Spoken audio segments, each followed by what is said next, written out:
Hello again, Akko here with the next part in the fusion reactor build planning setup videos. I've actually got a fusion reactor now, but before we carry on I just want to go back to a point that I didn't expand upon in the previous videos. You're going to need a lot of gunpowder. I showed you the creeper spawner.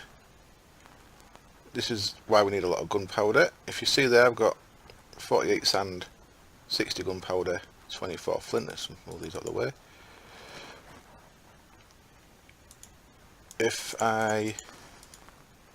That's nearly a full stack of gunpowder there. Make that into 12 TNT. Put it with some flint. We get 16 industrial TNT. 16 industrial TNT will let you make one iridium ingot into an iridium plate in an implosion compressor. So that's nearly a full stack of gunpowder for every iridium plate. So you're going to need a hell of a lot of gunpowder. The sand and the flint's pretty straightforward. If you need to, you can use a igneous extruder to make cobblestone, pulverize the cobblestone into sand. You'll get gravel as a byproduct of that. Pulverize the gravel, you get flint. So you can. That's a sealed system to make the other two elements, but you will need gunpowder and a lot of it. You can make gunpowder, but it's easier for me to just make a creeper spawner. So that's the route I go. Without further ado, I'm going to go to my work in progress new factory, which is called C Lab. And if you look over there, we have a fusion reactor. Now, I don't fully know what I'm doing with this, if I'm being honest. I'm trying things as I go, hoping I don't blow anything up. But there's the actual fusion reactor itself. It requires 24 fusion coils around it in that pattern. And to fire it up, I needed 40 million EU.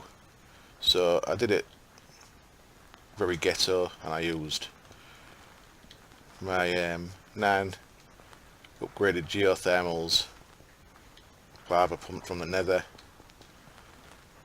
to get the initial 40 million EU in there. It took a while, but I was in no rush.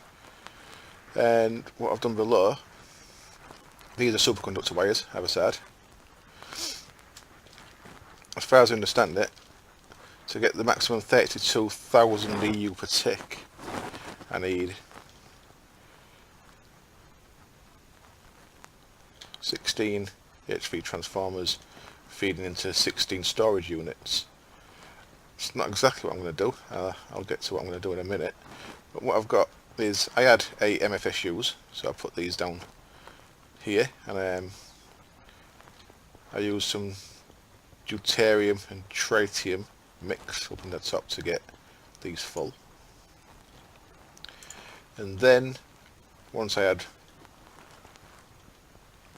this full up here, my jetpack's going to run out any second I feel. Yep.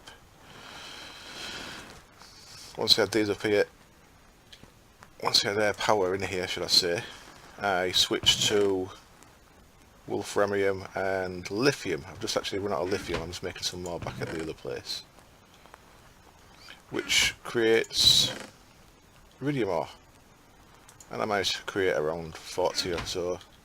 I've gone through a stack of lithium, so I must have created 64 iridium ore, which is kind of nice.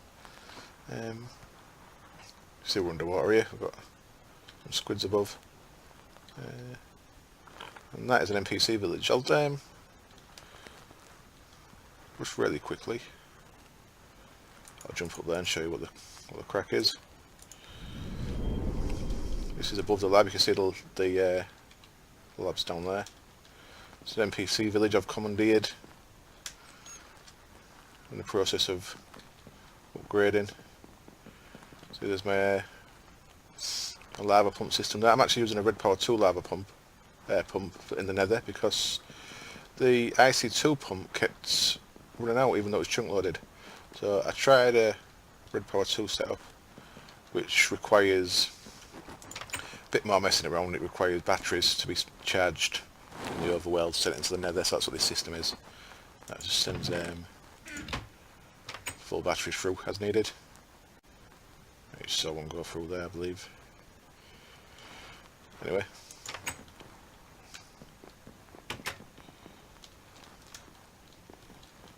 Right, let's go back and my plan here is I'm going to have a Red Power frame lift in this building here.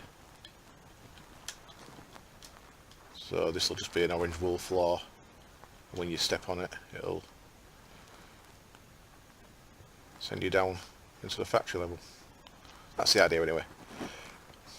Right, let me just quickly go back here and switch my jetpack out for my spare.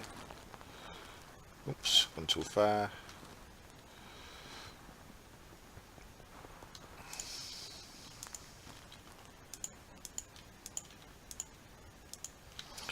There we go. Might as well make that iridium ore into iridium ingot. Got a rolling machine down here.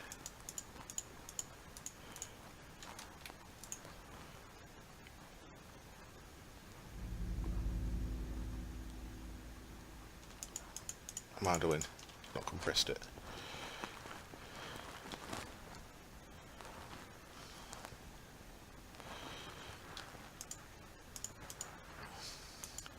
The plan in the new factory is going to be full automation.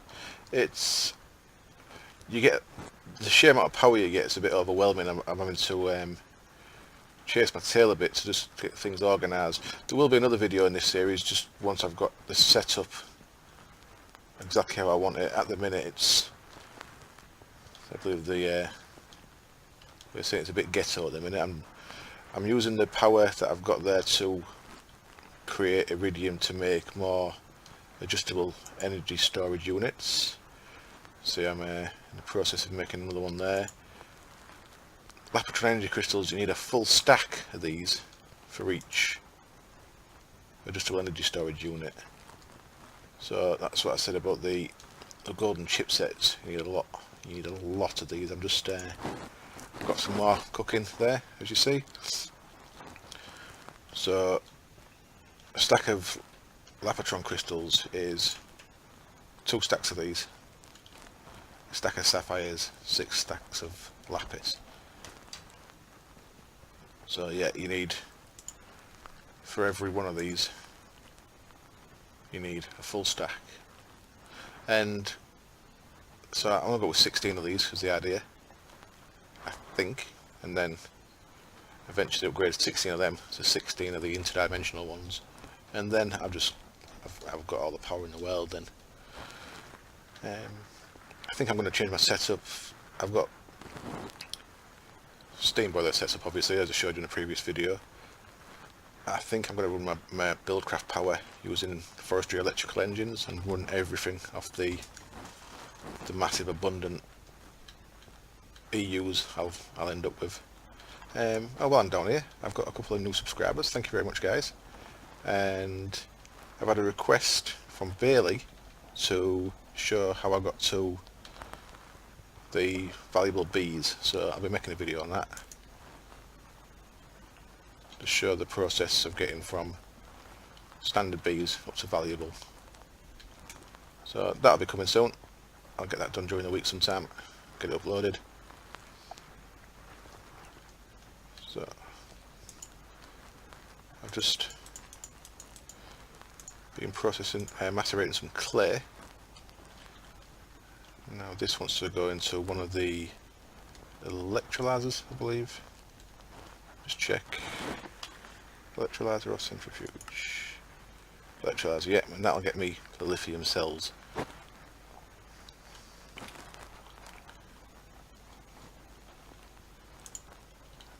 I've got no ender dust coming in a minute, so I can use that one.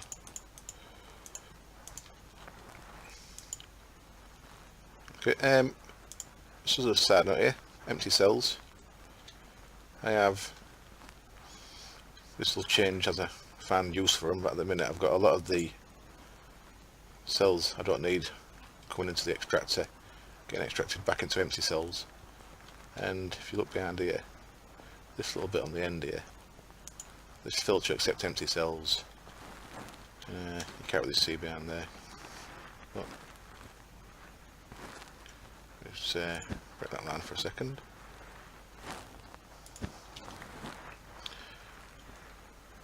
See down there, there's a relay. Relay accepts the empty cells, pushes them along a pneumatic pipe underneath this row of machines, and that feeds the empty cells back into the electrolyzers and centrifuges, so I don't have to keep much of an eye on that. I just check now and again. If it's low, I'll make some more and bang some more in as I've been using them. Most of the things you use cells for, though, you get the cells back, so it's just a case of recycling them. Same with the water.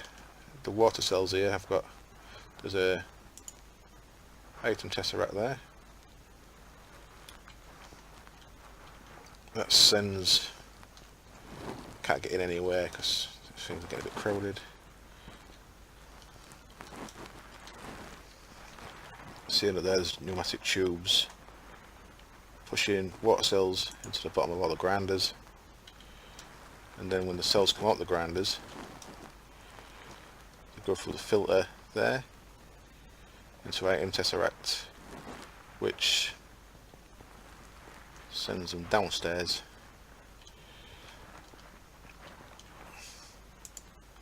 as the other end of the item tesseract. Empty cells in here, full cells go out, sent back up. It's a bit of a messy system underneath. There's a liquid tesseract bringing the water in. So, as you can see, I'm quite fond of tesseracts. I like piping stuff as well, but it's just handy to be able to tesseract things around. Yeah. So we should have some lithium cells now. I should have maybe prepared that before I started the video, but let's have a look. 11. I'll take that as well.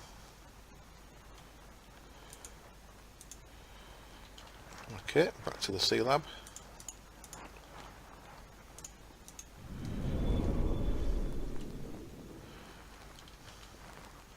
So, how this works, depending on what you put in, there's 4 recipes. Let's start with that. 1, 2, 3, 4. The first 2 recipes produce power. So, tritium, deuterium, you need 40 million EU to start.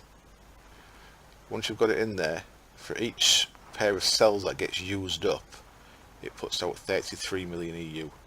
So if you put only 1 of each cell in there, you'd end up with a 7 million EU loss. If you put 2 of each cell in there, you're going to end up with 25-ish million gain. So obviously if you put a full stack in there, you're going to end up with a massive gain. And that puts out a 32,000 EU a tick. So that's the full capacity for that is 16 MFSUs, I believe. 16 IASUs, I mean. So that takes 2,000 each. So the full capacity would be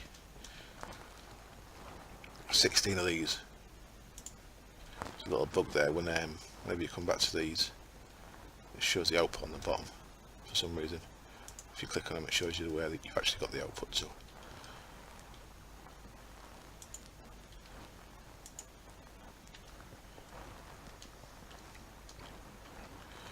So yeah, you produce a massive amount of power per pair of cells. Once you've got, and there's a startup for everything there, so that's the 2 power creating ones. You're more efficient on your helium-3 deuterium.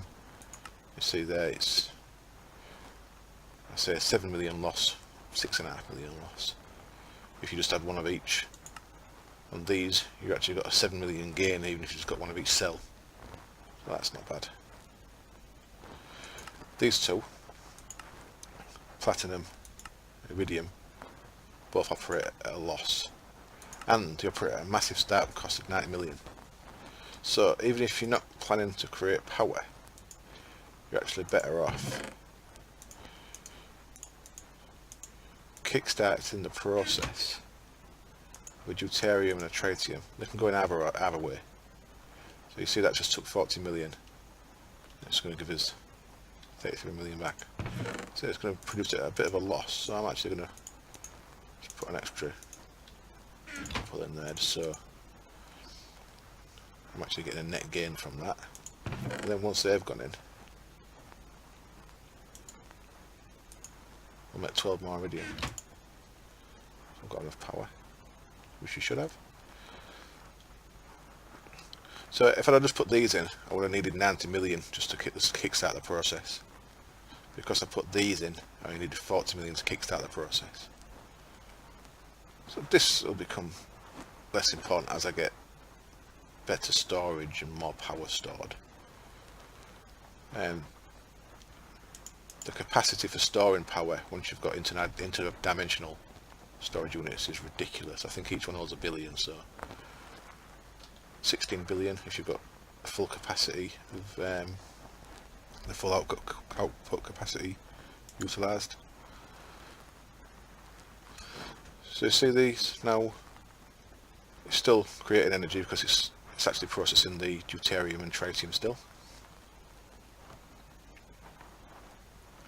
Now because the system's already running, you don't have to kickstart again, which is why I kickstarted with the other thing. If I took these out, let that bar go, and then put these back in, it'd want 90 million. As long as the system's running, you can switch your cells in and out. So now you see it's taken 2 cells, power's going down because we're operating at 2000 EU per tick loss. That's the same for both the platinum and the iridium, 2000 loss.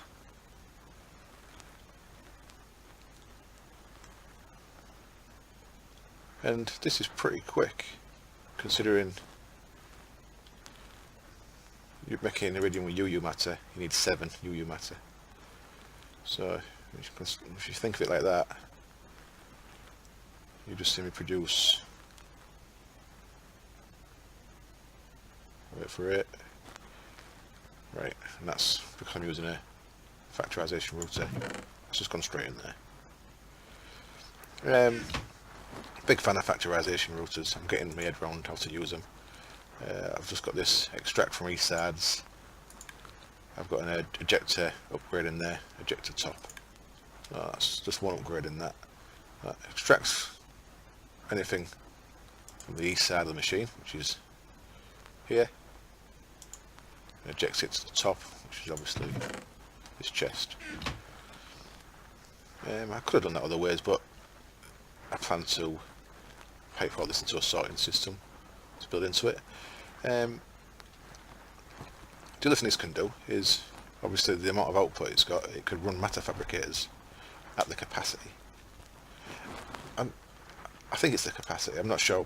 I do get a little bit confused how packets and ticks work, but my plan is 8 interdimensional storage units. This is my ultimate plan. Obviously I'll go to 8 adjustable storage units and then eventually 8 interdimensional storage units on this side, which that'll take 16,000 EU.